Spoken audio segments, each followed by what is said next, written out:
as arrogant as he was. There's still got some way to go before he's not arrogant. Anyway, French President Emmanuel Macron has won a second term in office. He won 58% of the vote over rival Marine Le Pen.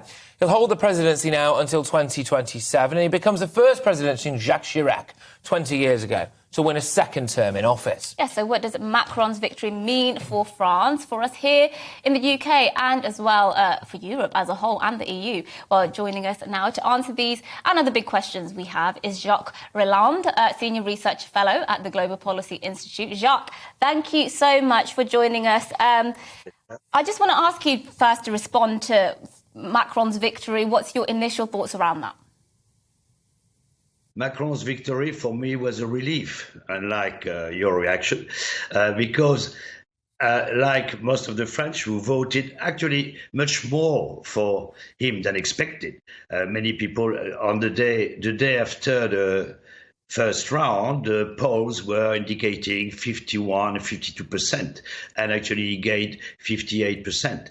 So, and that's the result is that he really started his campaign after the first round, went within slapping distance of opponents in Le Pen's heartlands and in Mélenchon's heartlands too, accepted criticism, dialogued, and the debate was decisive, because the debate shows that even though Marine Le Pen has softened her image, she's no longer seen as the monster. And during the first round, the campaign, all you could see was Marine Le Pen very cuddly, taking selfies with people, a woman next door who will look after your cats when you're away for the weekend, a very nice person. So, and it's true.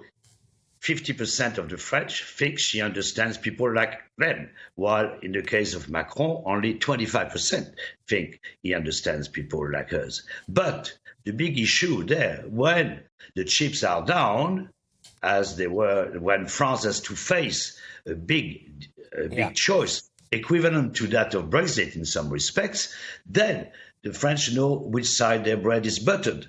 And is it not a bit depressing? Sorry to interrupt. Yeah. Is it not a bit depressing for the French? Though? Is it not a bit depressing for the French though that realistically they were asked to choose between those two candidates? Do you not think Emmanuel Macron won by default? He was seen as the lesser of two evils. Partly. Many people don't like him. Macron is not loved, is not liked. He has the syndrome of the best people in the class. People respect him, admire his competence, because technically, he masters his brief. He's the right opposite of Boris Johnson. He knows the briefs inside out. And that's what it showed during the debate. Because during the campaign, Marine Le Pen managed to sweep under the carpet all the kind of difficult points of her program, especially on the economy. Her program was incoherent, and he was able to demonstrate that. The other issue, which was very strong and very important for the French, is the international and European status of France. And it was quite clear that in the hands of Marine Le Pen, France would have to leave Europe. It would be, she says she doesn't want to leave Europe, but she said that she would want to reduce France's budget contribution. She said that she would not respect judgments. Can I just ask you this on that point? Sorry to interrupt, but on that point, clearly Marine Le Pen did appeal to many people, over 40% of voters in that final round. What does that say about sentiments around things like immigration? Because immigration was the big sort of, I would say, elephant in the room, but I think it's quite obvious to many people who are voting for Le Pen that they care about things like immigration. Multiculturalism, perhaps, they think is not going how it should be in France. What does that say about those people, then, who are voting for Marine Le Pen?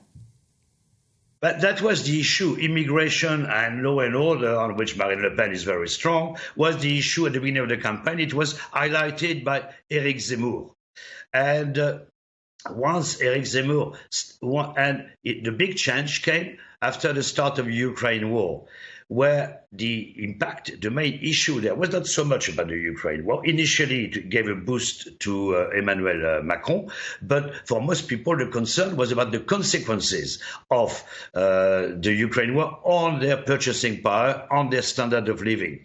And that became the main topic. And during the campaign, Marine Le Pen focused on that. Immigration was hardly raised. It was the elephant in the room, as you said, but it was not raised much. And even in the debate, it was only the issues relating to immigration and law and order were concealed by the fact that she chose to promote a ban on headscarf in the street. And that was, for most French, actually some people are in favor of that, but most of the French think that is ridiculous. Okay. Yes, banning headscarves in schools, right, but not in public transport, in the street and so on. That would be discriminatory.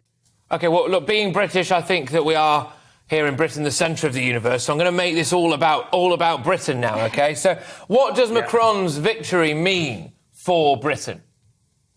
But it's not good news for Boris Johnson, that's for sure. Boris Johnson, I'm sure, would have liked Marine Le Pen to win because it would have led to a loss of strength on the part of the European Union, the key motor of integration. And let's see that Macron has become, as you said in your introduction, the main leader, the main force in Europe, and he's actually managed to shift Europe in a different direction. It's more, before Europe was very German, now it is more balanced and it may be a bit more French than German, as we could see with the reflation program to boost the economy at the time of a crisis, where ignored the orthodoxy of things.